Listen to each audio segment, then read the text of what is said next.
மணி tax நேயர்களுக்கு வணக்கம். சினிமாவுக்கும் நிஜத்துக்கும் என்ன வித்தியாசம் உங்களுக்கே தெரியும். பாபர் மசூதி இருந்த பகுதியில் ராமர் கோவில் கட்டியிருக்காங்க.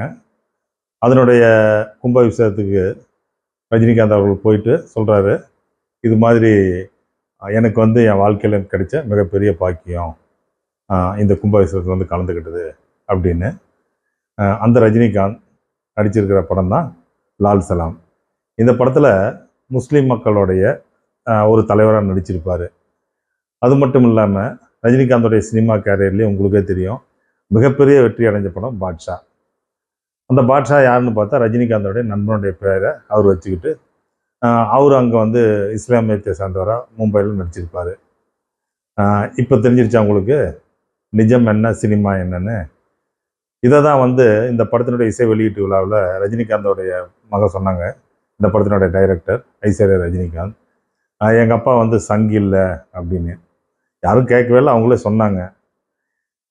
தான் ஒரு எல்லா மதத்தையும் மதிக்கிறவர், தனக்கு எல்லா மதமும் இந்த படத்தில் அவர் சொன்ன மாதிரி எல்லா மதமும் ஒரே மாதிரியானது தான், ஜாதி கிடையாது, அதே மாதிரி நிறம் கிடையாது அப்படின்னு இந்த படத்தில் சொல்லியிருப்பார். இதை மக்கள் நம்பணும் அப்படிங்கிறதுக்காக ரஜினி அவர்கள் நடித்து வெளிவந்திருக்கிற படம் தான் இந்த லால் சலாம் அப்படிங்கிற மாதிரி நமக்கு தோணுது.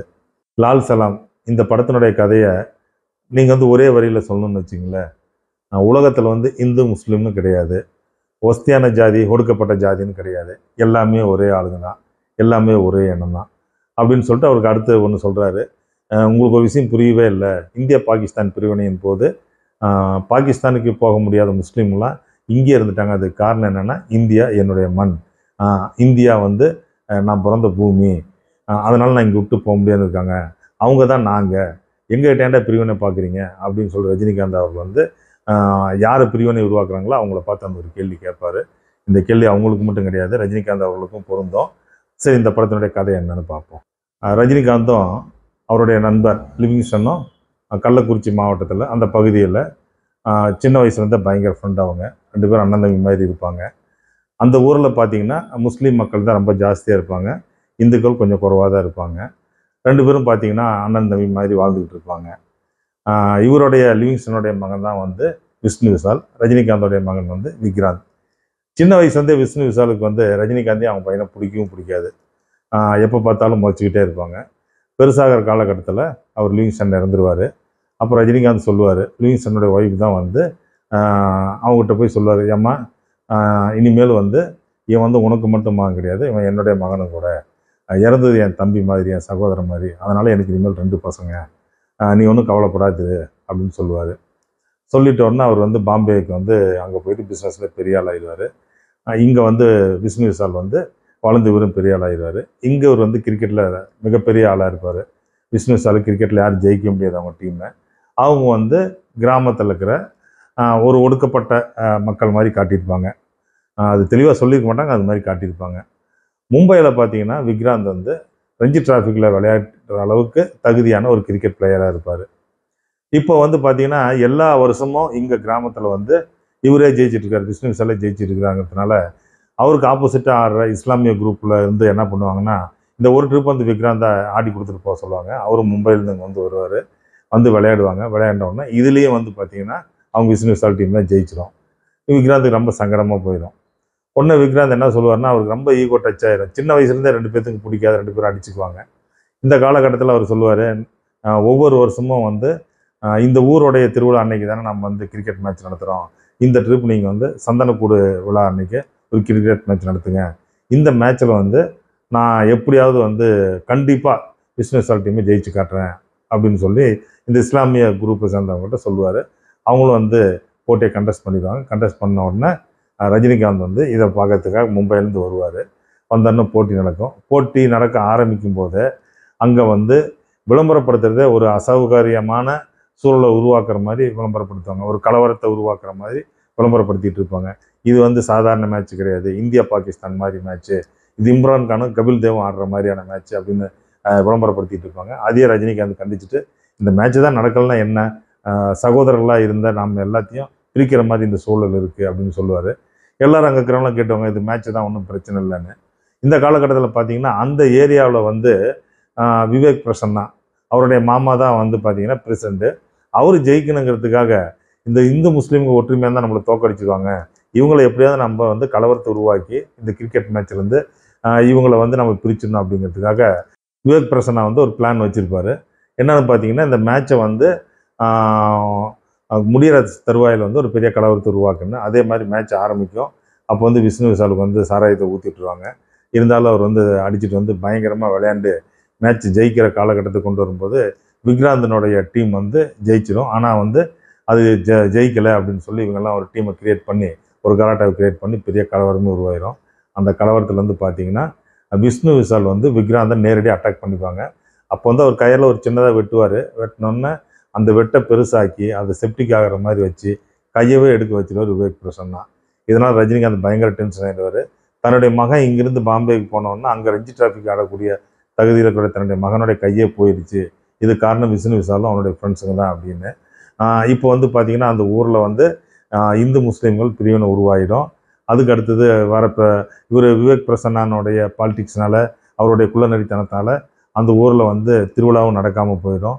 அங்கே வந்து அந்த ஊர் மக்களே பார்த்திங்கன்னா இவன் இருந்தாவே விஷ்ணு விஷால் வந்தாவே இந்த ஊருக்கு வந்து பெரிய இழுக்குன்னு சொல்லி அவரையும் ஒதுக்கி வைப்பாங்க. இதை எல்லாத்தையுமே மும்பையில் இருக்கிற ரஜினிகாந்த் எப்படி சரி பண்ணி திரும்பவும் அந்த ஊர் மக்களுக்கு வந்து தேர் திருவிழா நடத்துறது, அதுக்கடுத்து தேர் திருவிழா நடத்தி தான் வந்து எல்லா மதத்தையும் சமமாக பார்க்கக்கூடியவர், எல்லா மதத்தையும் நான் வந்து மதிக்கக்கூடியவன், எல்லா ஜாதியும் நான் வந்து ஏற்றுக்கூடியவன் அப்படின்னு நான் சொன்னேன் இல்லையா. அவங்க ஐஸ்வர்யா சொன்னாங்கல்ல எங்கள் அப்பா சங்கில் அப்படின்னு, அந்த கருத்தை வந்து இங்கே உண்மை அப்படின்னு எப்படி நிரூபிக்கிறாரு அப்படிங்கிறதான் இந்த படத்தினுடைய கதையை. இதுக்கு பின்னாடி இன்னொரு கொஞ்சம் லென்த்து கதை இருக்குது, அதெல்லாம் சொன்னால் முழு படமே நீங்கள் பார்த்த மாதிரி ஆகிடும். சரி ரைட். இந்த படத்தில் வந்து என்ன பார்க்குற மாதிரி இருக்குது அப்படின்னு பார்த்தீங்கன்னா, பார்க்குற மாதிரி இருக்கிறது விஷ்ணு விஷால் வந்து சில வெற்றி படங்கள் நடிச்சிருக்காரு. அந்த வெற்றி படங்களில் கூட அவருக்கு வந்து இந்த படத்துக்கு அமைஞ்ச மாதிரியான ஒரு ஆப்டான கெட்டப் இல்லை. ஒரு ட்ரஸ்டி லுக்குன்னு சொல்லுவோம் இல்லையா, பார்க்கக்குள்ளேயே ஒரு ட்ரஸ்டி லுக்கோடு இருப்பார், ஒரு டெரராக இருப்பார். அவர் ஹேர் ஸ்டைல் லுக்கு, அந்த ஏரியாவில் இருக்கிற ஒரு தைரியமான துணிச்சலான பையன், எதையும் தட்டி கேட்கக்கூடிய பையன் அப்படிங்கிற மாதிரியான ஒரு லுக்கு அவருக்கு கரெக்டாக சூட் ஆகிருக்கும். இந்த படத்தில் தான் அவர் ஒரு ஆக்ஷன் ஹீரோ மாதிரியே நடிச்சிருக்காரு. அது மட்டும் இல்லாமல் ரஜினிகாந்த் அவர்களோட லுக்கு பெரிய வெற்றி அடைஞ்ச ஜெயிலர் படத்தில் கூட ரஜினிக்கு வந்து லுக்கு பார்த்து ரசிக்கிற மாதிரி இல்லை.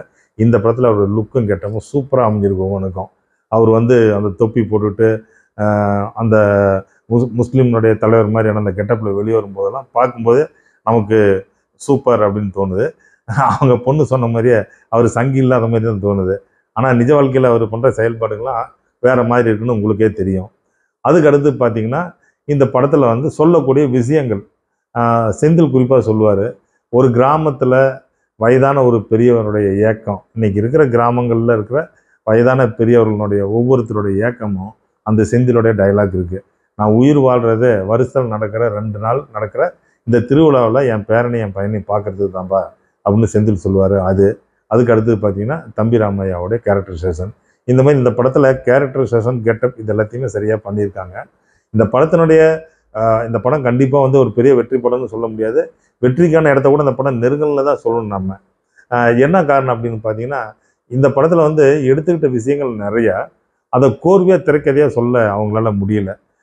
எந்த இடத்துக்கு எல்லா இடத்துல பார்த்தாலுமே ஒரு சின்ன சின்ன லேக்கு நாமளே கண்டுபிடிச்சிக்க வேண்டியதாக இருக்குது. இந்த கதை இதுதான், இந்த சீன் இதுதான் அப்படின்னு. அதனால் அது மட்டும் இல்லாமல் ஜீவிதா பழைய ஹீரோயினாக நடித்தாங்களே, டி ராஜா இருப்பாங்கல்ல, அந்த ஜீவிதா நடிச்சிருக்காங்க இந்த படத்தில். அவங்க தான் வந்து விஷ்ணு விஷால் அம்மாவை நடிச்சிருப்பாங்க.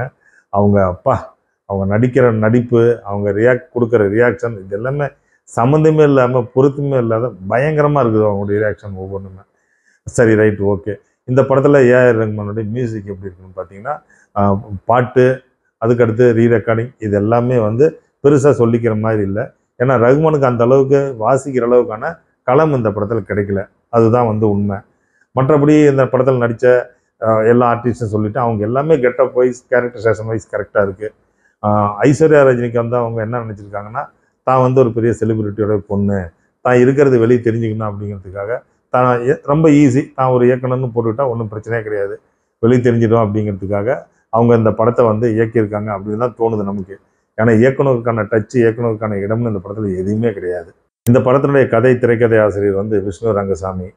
அவர் வந்து ஒரு நல்ல பிளாட்டு தான் எடுத்திருக்காரு. அதை வந்து ஐஸ்வர்யா ரஜினிகாந்த் கிட்ட சொல்லியிருக்காரு. தெளிவாக தீர்க்கமாக சொல்லியிருக்கக்கூடிய விஷயம் இந்த படத்தில் என்னன்னு பார்த்தீங்கன்னா, விவேக் பிரசன்னா அவங்க எந்த குரூப்பை சேர்ந்தவங்க, அதுக்கு அடுத்தது ஹீரோ விஷ்ணு விஷால் அவர் எந்த குரூப்பை சேர்ந்தவர், இவங்க 2 பேர்த்துக்கு ஏன் செட் ஆகவே இல்லை. அதுக்கு அடுத்தது ரஜினிகாந்த் வந்து எப்போ இங்கே கள்ளக்குறிச்சிக்கு வராரு, அப்புறம் அவர் எப்போ அடுத்தது வந்து மும்பைக்கு போகிறாரு, மும்பையில் அவருடைய பிஸ்னஸ் என்ன, அதுக்கு அடுத்தது வந்து இங்கே இருக்கிற ஜீவிதா வந்து சில நேரங்களில் ஏன் அது அவர் அவாய்ட் பண்ணுறாரு. இதுமாதிரி நிறைய இல்லாஜிக் இந்த படத்தில் இருக்கிறதுனால தான் இந்த படம் வந்து பெருசாக வந்து கதை சார்ந்து நம்மள வந்து கனெக்ட் ஆகலை.